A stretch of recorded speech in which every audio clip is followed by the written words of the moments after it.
There's a day I almost died shot. It was late afternoon, we were in Syria, and the sun hung low, casting that eerie orange glow over the barren landscape. Dust swirled in the air, mixing with the dry heat that made every breath feel like inhaling a furnace blast.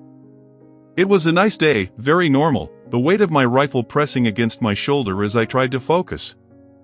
I was with a small team, just 8 of us, trying to make it through the northern part of the country. We were on a mission of tracking down some high-value terrorists from the infamous Al-Shahid Brigade.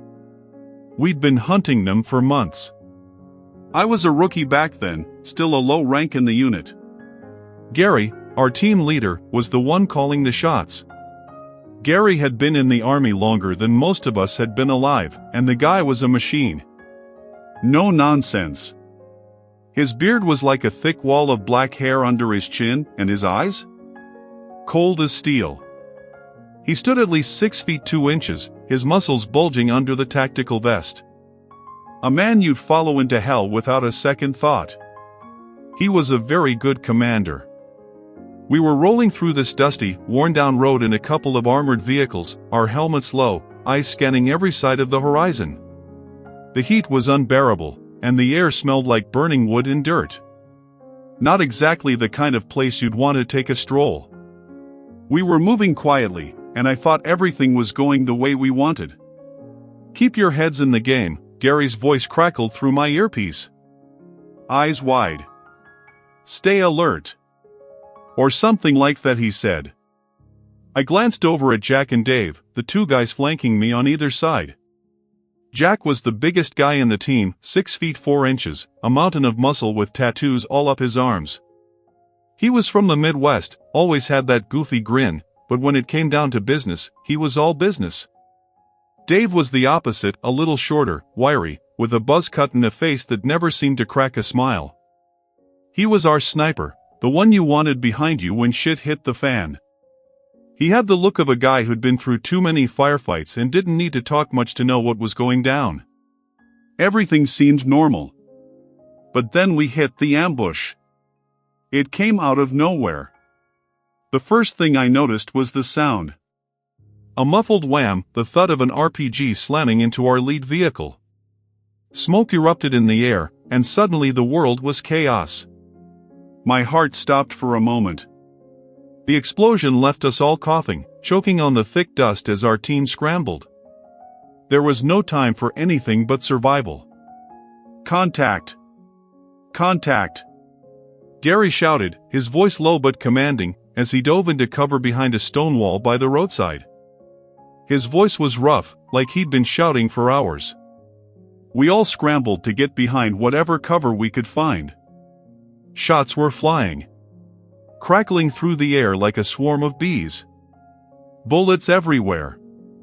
I could feel the sting of them flying by, the rush of air in their wake. These guys, Al-Shahid, were very fast, well organized. They knew everywhere better than we did, had eyes everywhere. They were ready for us. I tried to steady my hands as I crouched behind a jagged rock, gripping my rifle tightly. "Move, move, move." Gary's voice again, urgent. He was all business in the heat of it. I barely noticed the others, Terry, Joe, and Mike, who were all a few yards ahead of me, trying to return fire. Joe, younger than the rest of us, looked very terrified. They were well equipped, the enemy dark clothing, heavy boots, and those black scarves wrapped around their heads, only their eyes showing. They were very suicidal, they didn't care if they lived or died, as long as they took us with them. There were maybe 20 of them, scattered between the trees and the ruined buildings to the north of us. And every one of them was dead set on making sure we didn't leave. They had a good plan. We exchanged fire, they kept coming. More shots. More explosions. I was too focused on the firefight to notice how much time had passed. My muscles were sore, my mouth dry as sandpaper. My hands shook. The guys around me were just as tired, just as on edge. "On me," he called out, and we moved, covering each other as we tried to push forward. Dave was at the back, firing from a distance, his eyes always scanning for more threats. The way his body tensed told me he was waiting for the right moment. The rest of us just had to get through it. The gunfight lasted what felt like hours, but eventually, it started to slow down.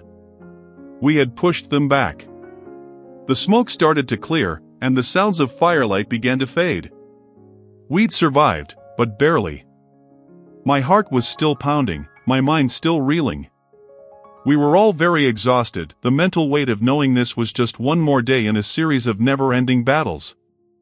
We were alive, yes, but it didn't feel like a victory. But I was still here. We were still here. And that meant something.